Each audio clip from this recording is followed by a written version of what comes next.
Good morning, everybody. Kalibera. The title of the presentation is Management of Value. Now, George gave me free rein to decide what to talk to you about today, and I probed several topics, and actually I focused on the topic du jour, the topic I've been thinking about recently, which I always find the best way to build a presentation because it's the one that's going around in my head. And I'd like to talk to you about the management of value, specifically management's role in the creation of value. Now, as you'll see in a minute, the original guide, the idea I had was to compare and contrast perhaps a couple of case studies on how management created value, and other case studies how management destroyed value. And as you'll see in a minute, I changed my mind halfway through putting the presentation together. Before I go on to the main part of the presentation, this is what I think about in the most simplistic form when making new investments for Fairfax. And I love the graphic, which I've stolen from Mason Hawkins at Southeastern, and the three most integral parts of making an investment, be it the price you pay, the economics of the business you're investing in, and the people that are running that business. Now, the question I have been asking myself, and is the focus of this presentation, is what is the relative importance of those three? Okay. Now, hand on heart, I come from the original Ben Graham school. So price has always been my guiding star. If you gun to my head today, I would tell you price was the most important of these three. I have found myself, however, over the last 10, 20 years in my career, spending far more time on the business element, thinking about the economic characteristics of the business.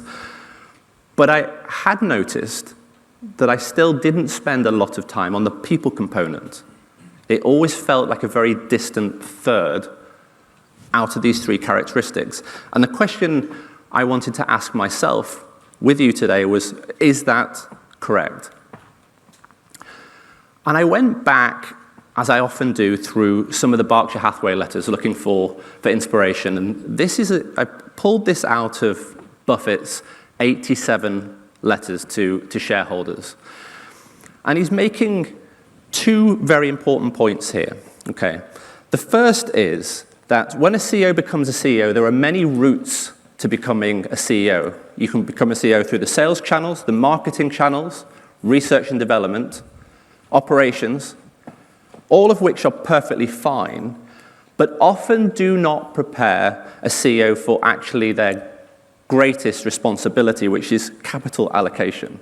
And as Buffett says here, it is a skill which is not easily mastered.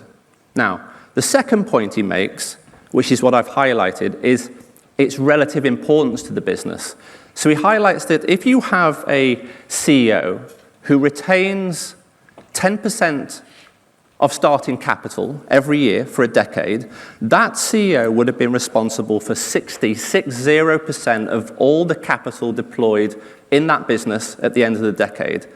Now, mathematically, of course, that's true. But the question I ask myself is, on the previous chart, I said to you I didn't consider management to be as high as price or the business economics. How can it be that a management team that would be responsible for 60% of all capital employed could only be number 3 on my relative importance list? Is it price? Is it business? Is it the people? So, like I said, my original plan was to do a case study and to show you cases where management created value, management destroyed value, and we could see the impact that they had. And by the way, there's far more cases of the latter than the former, where it's very, very easy to point to the management themselves being responsible. But I could actually change my mind. Okay, I went through this one particular case study, this story I'm about to tell you, and it started 20 years ago and decided actually I'd do the whole presentation on that because it was such a wonderful story and gave such an illustration of the impact a CEO could make spoiler alert, in a positive sense, that I'm just going to concentrate on that. Now, again, spoiler alert for the end, I'm breaking several rules in presentations here. Some of my slides have too many words on it. I'm sorry. I probably may go over the 45 minutes I've been given. I'm sorry about that too. And crime number 3 is I don't actually have a conclusion. But we'll have fun telling the story. So I'm going to take you back to 2004. Okay? This is post the financial crash, the tech bubble crash.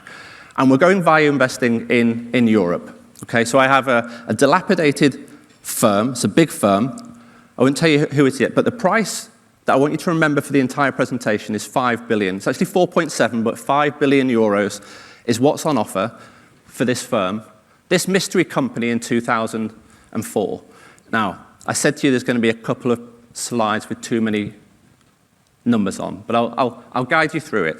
Now, I know some of you will be pretty adept in reading P&Ls and balance sheets, and I can tell all of you are scanning from left to right here, and you're working out pretty quickly this doesn't look like a great situation for this company. You can see revenues are going backwards, EBIT, net income going backwards, and it's burning a lot of capital.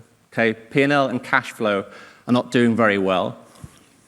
Total assets of the business, you can see, have declined by 1/3.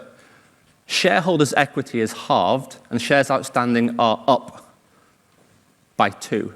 Okay? So this is a real company, but employees are down as well.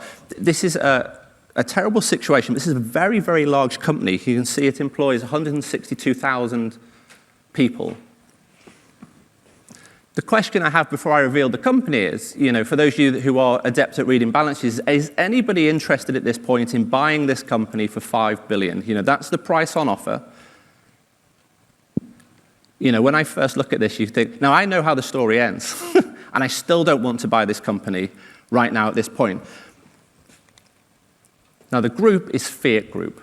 Now, I don't know how many of you know this story. And if you do, then hopefully there are some bits I can enlighten you on about the journey that happens to this group. But put into context, Fiat Group is Italy's largest employer at this point.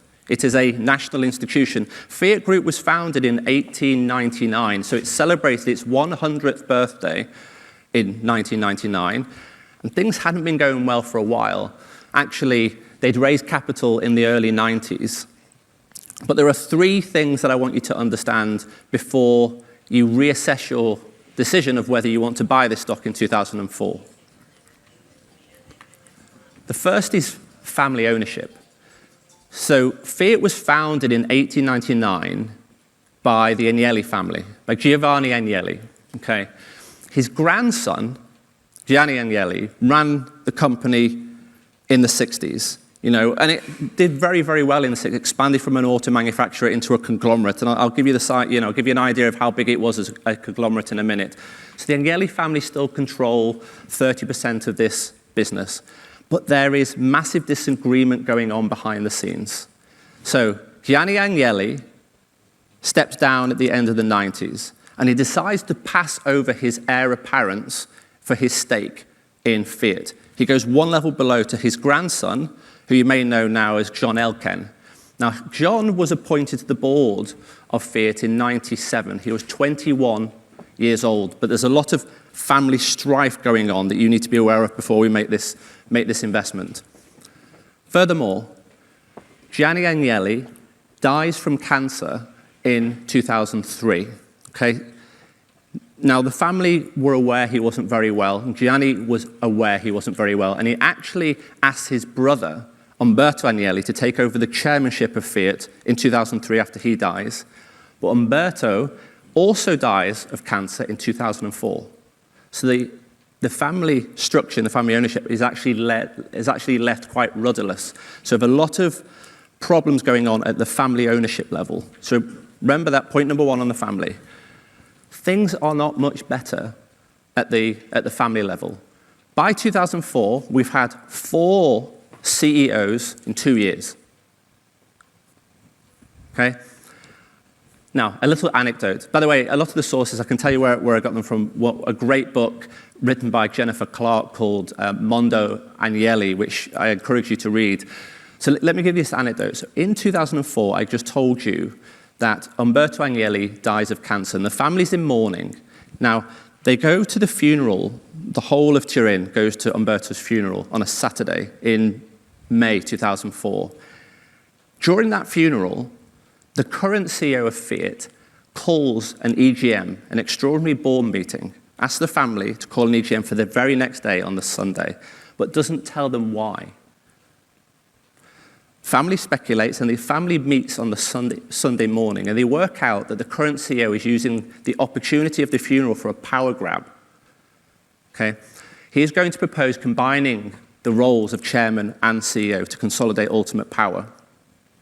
The family realize this, decide on the Sunday morning they are not going to allow it, and they appoint an Agnelli family veteran, a Ferrari executive, to become chairman, and refuse his request to allow this to go ahead to become CEO. They tell him, the CEO, that they are not going to allow this to happen.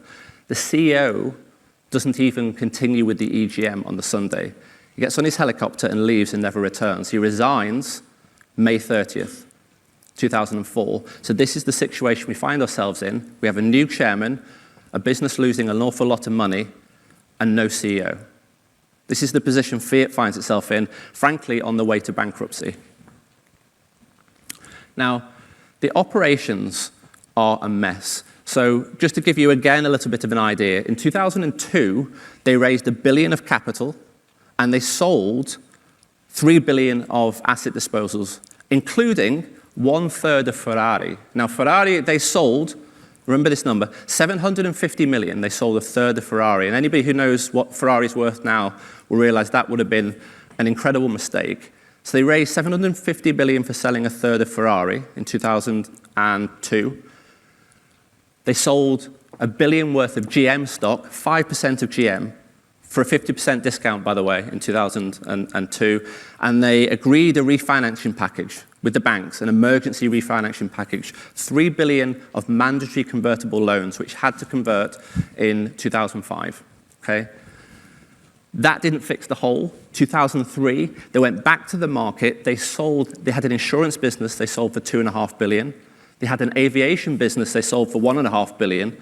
And they raised another $2 billion in capital. Now, I hope I've given you an idea on the context of what a mess this business was in by the end of 2003, the beginning of 2004. And it's important to understand the context when you realize what happens next. Little side note. Largest subsidiary for Fiat was Fiat Auto. Okay? Now, what you can see here is that was the main cause of the drag on the group.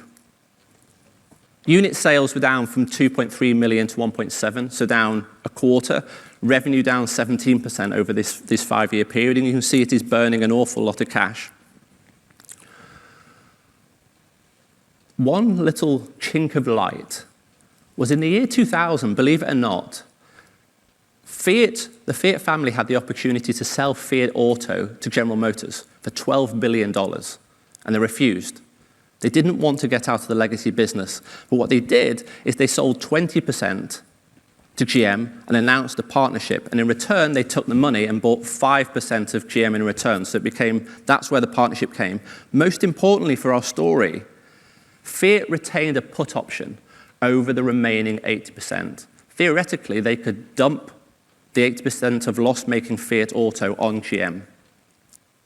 The problem was, publicly in 2003, the GM management team had come out and said they thought the put option was invalid. For a variety of reasons I won't bore you with, but the Fiat executive team also didn't actually know, privately, whether it was valid or not. And furthermore, they were damn sure they were not going to be able to survive a courtroom drama with GM. You can see they just didn't have the capital. So you had a little chink of light, but it was very, very small at this point. So in steps this man. Anybody know who this is?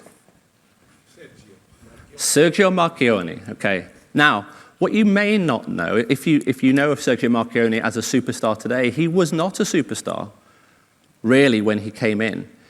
So this man is an Italian-Canadian, wonderful executive, and had moved to Switzerland basically via a takeover by Al Suisse, and then became CEO of Lonza.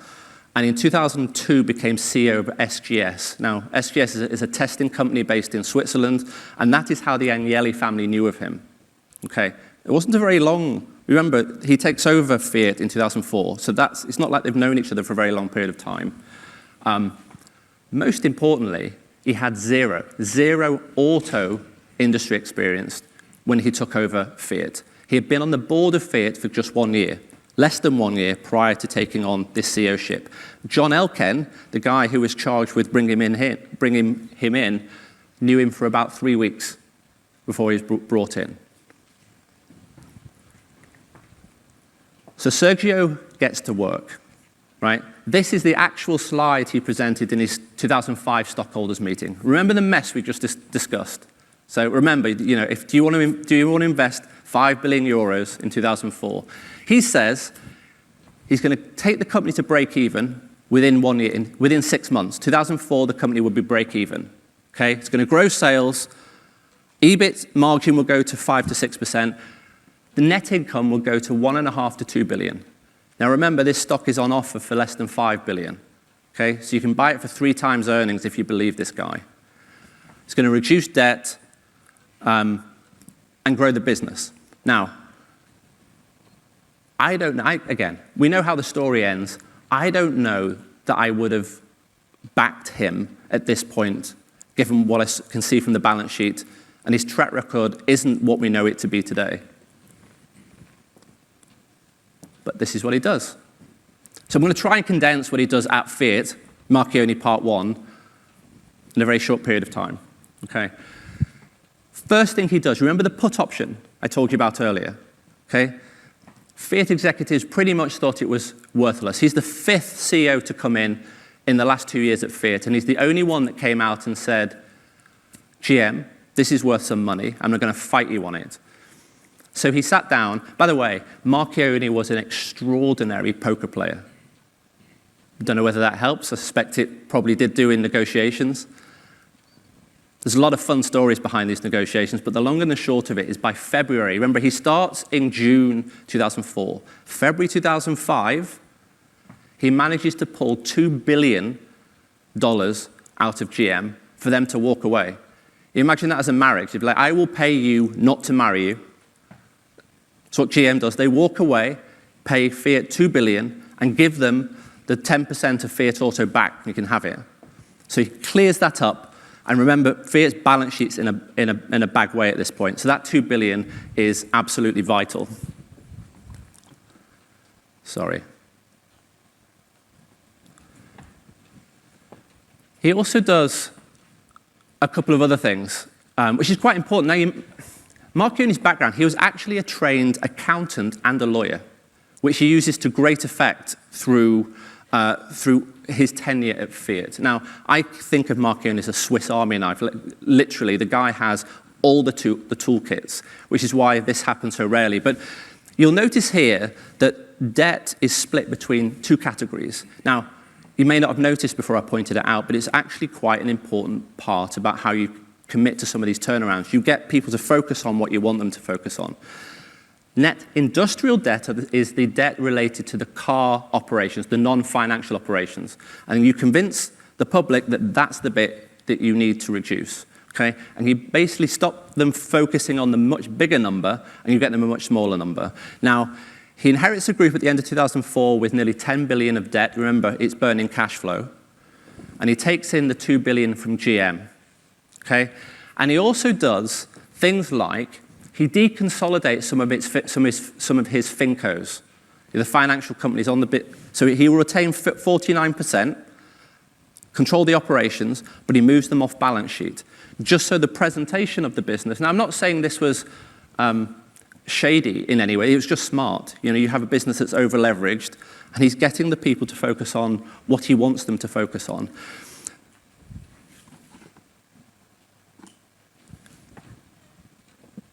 2005, you can see the turnaround happens in earnest. So he brings the group back to $1 billion of profit. And you can see very quickly he achieves all the things that he says he's going to achieve. But what I want you to take away from this, and it is unfair the amount of time I'm going to be able to give to this section or any of the sections for what Marchioni does. This isn't a cost-cutting story. Look at the employees at the bottom. He grows the business by completely changing the culture at Fiat. You know, he is ruthless, and I'll show you in a minute some of the things he does within Fiat. But he focuses on refreshing the product portfolio. He changes the culture of the business, and he grows the top line and works systematically through the revenue line, the cost line, but he's able to grow the business back into a successful organization. Now, I told you that Fiat Auto was the problem child. Okay, so that's the bit he needs to fix. So remember, he starts June the 1st. He doesn't know anybody at Fiat. He's been on the board for like 9 months, but he doesn't know the executive teams down in the details.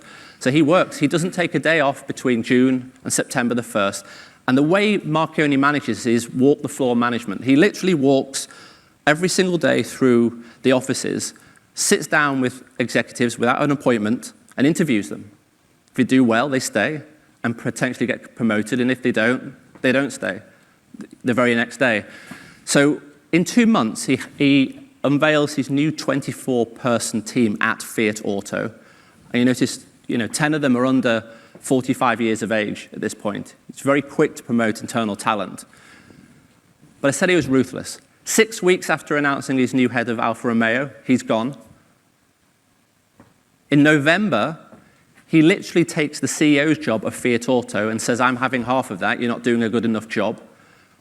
And by February the next year, he's gone. And Marchioni not only becomes CEO of Fiat Group, he's also CEO of Fiat Auto. And you can read some of the anecdotes here of how he manages to turn this around. And again, we could do a full seminar on it, but I want you to think about a guy that had a full toolkit that was focused not on cost cutting, but full product refresh and understood every component part of this business, despite having no prior industry experience in autos. Now, I've gone through saving Fiat incredibly quickly, and the only reason I'm able to do that is because there's a part 2 to the story, which in some ways is even more extraordinary. So the end of 2008, he's saved Fiat, but Fiat, frankly, is still subscale. It's a 2 million unit business. GM would still be the number 1 in the world with about 7, 8, 9 million units at that point, so it's still subscale. And coming into the financial crisis, he realizes Fiat cannot survive on its own. So 2008, he goes to talk to everybody about consolidating the industry. Nobody wants to talk to him, apart from the guys at Chrysler. And the only reason the guys at Chrysler want to talk to him is that it's the only car company that's in a worse state than his. So at the end of 2008, he agrees a memorandum for a merger between Fiat and Chrysler. Now, that quickly gets superseded because the management of Chrysler gets sidelined effectively because it is going to go bankrupt by early 2009. You remember we had the transition, so Bush is the president at this point, George W. Bush, and Obama doesn't come in until early 2009. And he appoints a full auto industry task force to decide what to do with the Detroit US automakers. Now, if I showed you a chart of the market share of these guys for the past 20 years, it's only going one way. Okay, they are losing share to the Japanese, to the South Koreans. The real question they were trying to ask themselves is, shall we save Chrysler at all? It might be better for the industry if you take excess capacity out of Detroit in order to save GM to let Chrysler go. Okay? So when it came down to it and they had a straw poll from the auto experts in March 2009, they actually thought that a Fiat-Chrysler merger would fail within 5 years and advised Obama as much. Thankfully for what happened subsequently, Obama effectively overruled them and said he was willing to let this Fiat-Chrysler merger happen. Now, what was brilliant, remember I told you this guy was a wonderful poker player. He manages to agree with the US government that he's going to take over Chrysler, control Chrysler, for zero. So his bid is zero. He says, I'm going to go and take over your car company, a restructured car company, by the way, because it goes through bankruptcy first. I'm going to take 20% for no money down.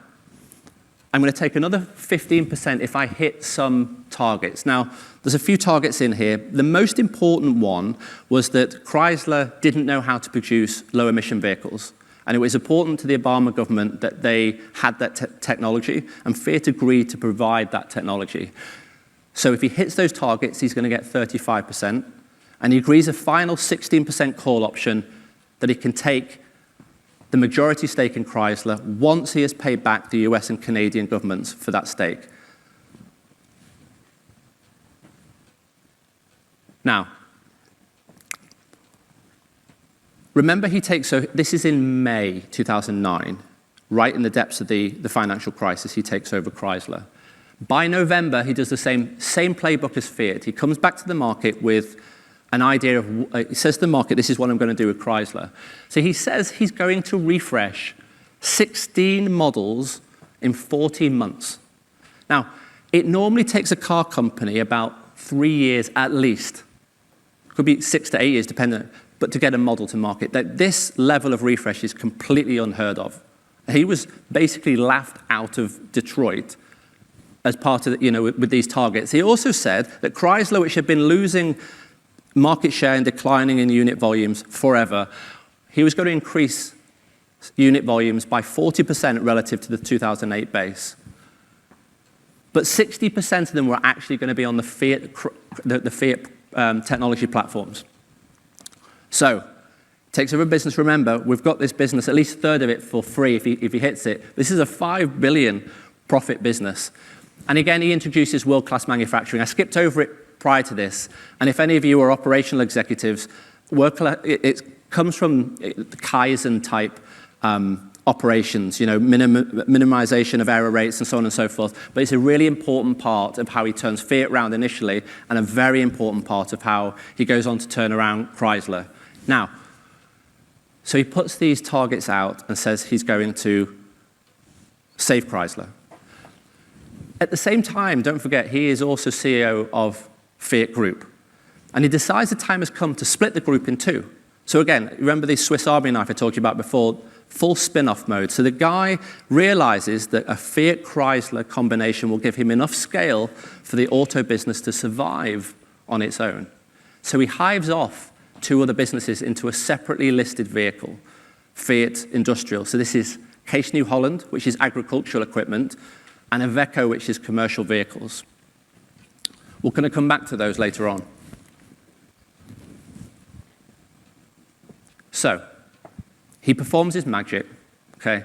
Nobody believes he's going to do it. 2011 is an important year, and I'm going to show a couple of reasons why. I'm going to show you an advert called Born of Fire, which Marchione, again, is intimately involved in creating. And by the way, it's the same playbook he did at Fiat a few years earlier. When Fiat reintroduced the Fiat 500 for its 50th anniversary, Marchione was part of the team that actually went down into the details to build the actual advert itself. That's how into the level of detail he is. And this particular advert, I think, was the one that signified that Chrysler, he'd saved Chrysler and signaled to the rest of Detroit and the world that Chrysler was back. And I think it's a wonderful illustration of how Marchione works.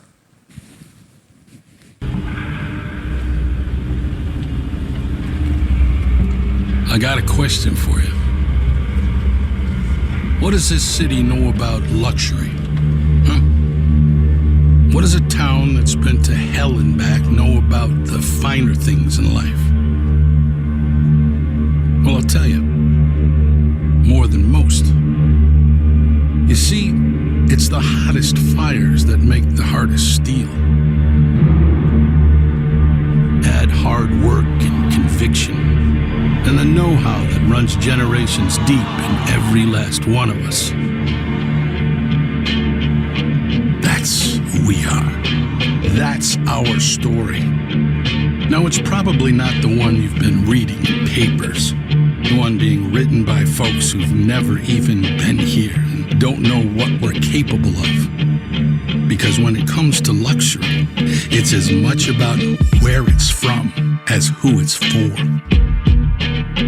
Now, we're from America, but this isn't New York City, or the Windy City, or Sin City, and we're certainly no one's Emerald City.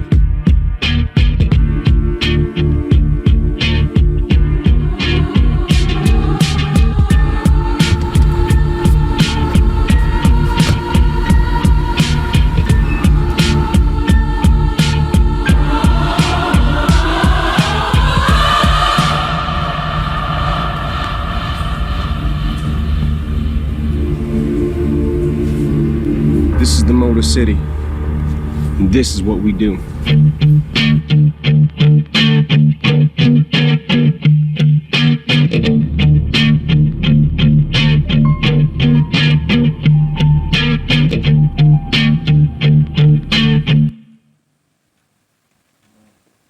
You felt it, right?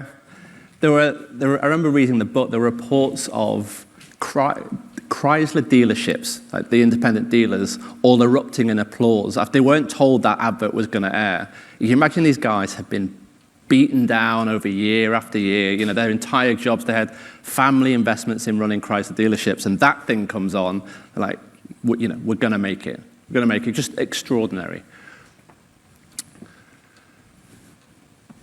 Right, sorry, let me go back.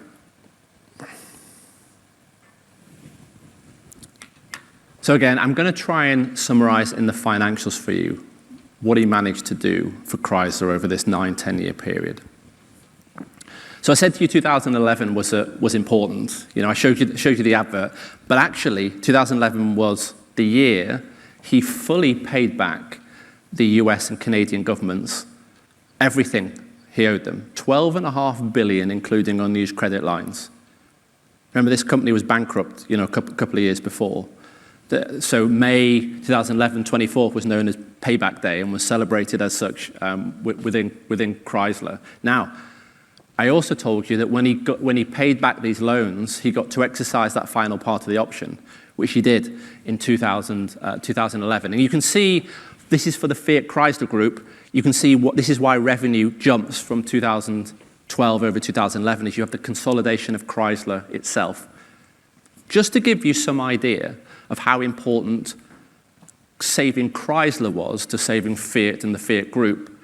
You look at 2012, it reports $84 billion of revenue for the combined group and $3.8 billion of EBIT, of which 3.5 is Chrysler. Literally, the Fiat business, if you remember the financial crisis over here in Europe, the pigs crisis, and you know, this would be the epicenter of it here in Greece. The core European business isn't doing very well. And the savior of Chrysler not only saved Chrysler itself, but probably saved the Fiat Group. Now, a couple of other points. I'm going to show you employees in a second. Have a look at the free cash flow profile over this period. He doesn't come in and cut the business to the bone. He keeps CapEx incredibly high. In fact, for the first 5-6 years of running Chrysler, it doesn't generate a dime back to the group. Remember, I told you he had to do this product refresh, 16 refreshes over that period. He had to invest heavily in the business in order to drive unit volume growth, and he didn't actually get paid back from it until 2015, 2016. Now, 2014 is when he took over full control. Okay, so 2011, he pays for that minority, and I don't know if it's said to you before, he paid $1 billion. So he paid $1 billion for the 16% he didn't own. That's about $8 billion equivalent for the whole of Chrysler. And 2014, he buys out the pension fund's remaining 40% stake. So by the end of 2014, he owns Chrysler outright. He's paid about $5 billion for a business that you can see generates itself, the underlying numbers are about $5 to $6 billion for Chrysler. 1 times. He effectively paid for that deal by the time he'd done it.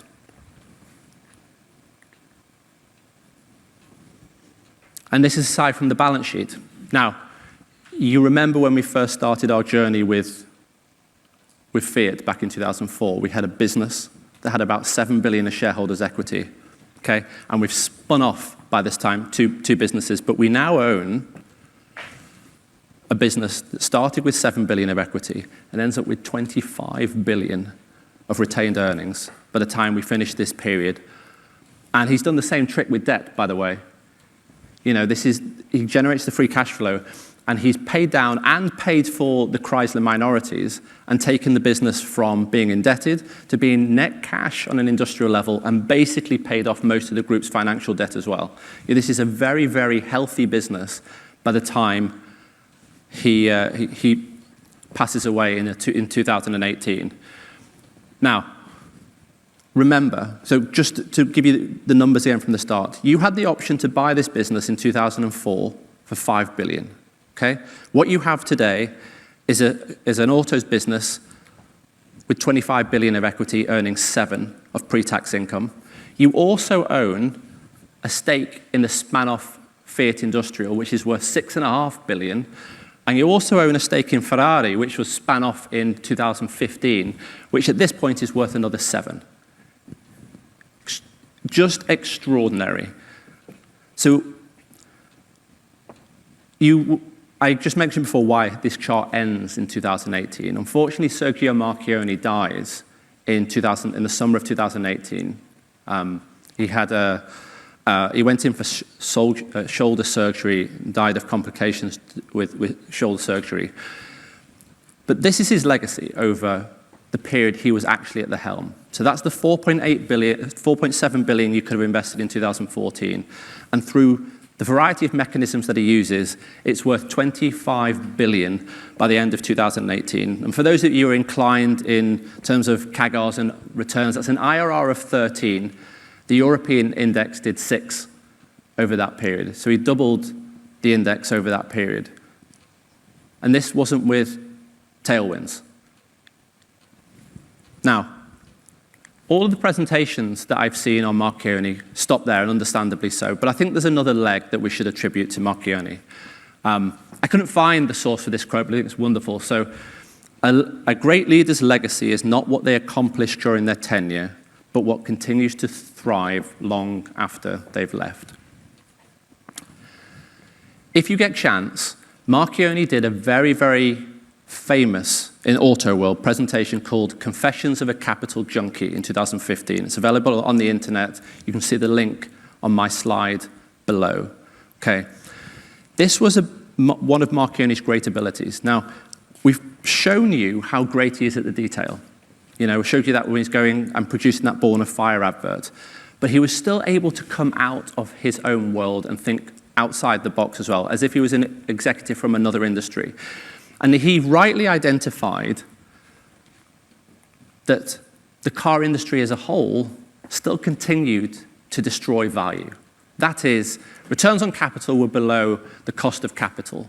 And there were many reasons for it and many reasons why it hadn't been solved. But his diagnosis was this had to change. Execution risks were high, but consolidation needed to happen. And it's a great presentation. You can see some of the conclusions there.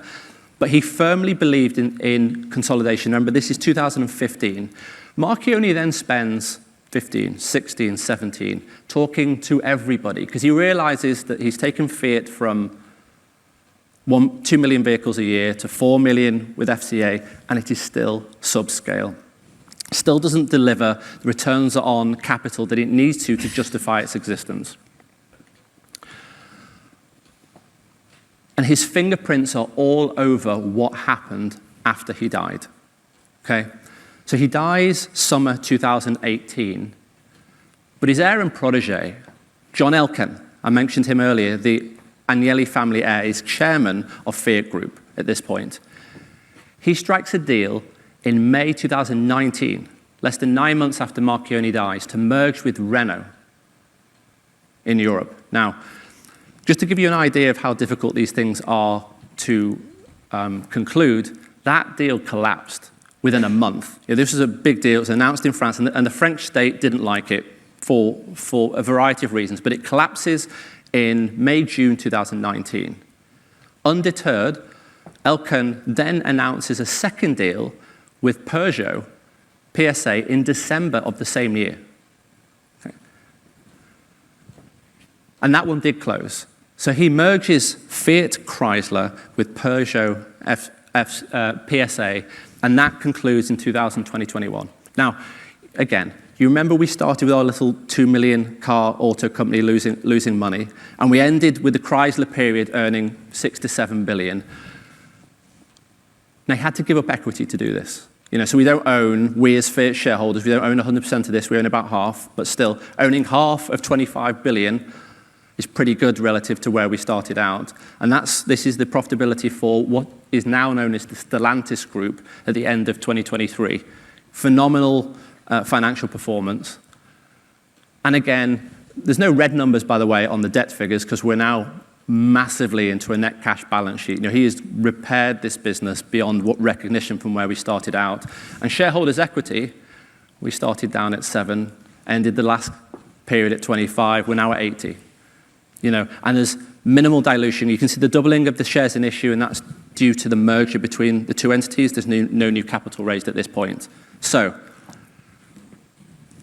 bring it all together. We started with an investment in Fiat for less than 5 billion in 2004. You now own half of Stellantis with 80 billion in shareholders' equity. You own a stake in Fiat Industrial worth 9. You have since spun off Iveco, which is the commercial vehicles business, which is worth 1.5. And you remember I told you in 2002 that Fiat had to sell a third of Ferrari for 750 million. What I didn't tell you was, in the middle of trying to save Fiat in 2005, Marchionni bought that back. He bought 29% of it back for 900 million, whilst he was trying to restructure Fiat. That stake, the whole of the remaining stake, is worth 24 billion by the end of 2023. So this is the updated chart. He turns 4.7 billion at 2004 to 60 billion over the 20 years to 2023. That's an IRR of 14%. Phenomenal, phenomenal returns. Now, I've told you the story. I'm going to link you all the way back to where we started this, which was my confession that I'm a little confused about where my relative ranking of price, business, and people. And this quote is the one that confused me. Anybody recognize this quote, familiar with it? Yeah? So, when a management with a reputation for brilliance tackles a business with a reputation for poor economics, it is the reputation of the business which remains intact. This de facto implies that management can do very little in the face of economic headwinds. But we've just seen that this guy does it not once, but does it twice. And I'm pretty sure this wasn't against a background of economic tailwinds, nor did he inherit an auto business that had economic advantages. So I'm a little confused. And then I went back to read the actual quote. And this is Buffett's actual quote, which gets missed out a lot. He says, "Our conclusion is that, with few exceptions, a management with a reputation for brilliance tackling a business with a reputation for poor fundamental economics to a reputation of the business remains intact." What's our conclusion here? Is that Buffett's statement is generally right, but there are exceptions to this rule. Sorry. Let me conclude with one more quote, which is from The Outsider's book by William Thorndike, which, again, if you haven't read, is a wonderful, wonderful book and you should read. But it's another Buffett quote. "It is almost impossible to overpay for the truly extraordinary CEO, but the species is very rare." Now, I said to you at the start, I'd made a lot of faux pas in putting this presentation together, all the rules, including one that I don't have a conclusion. And what I mean by that is, I haven't got a large sample size of telling you this is how you go and look for great management. I still don't know how to do it. I'm not telling you that management is now more important than business or is more than important in price.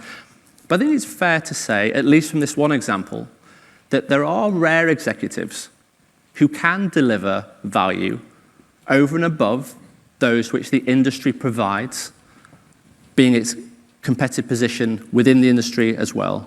And those people should be celebrated.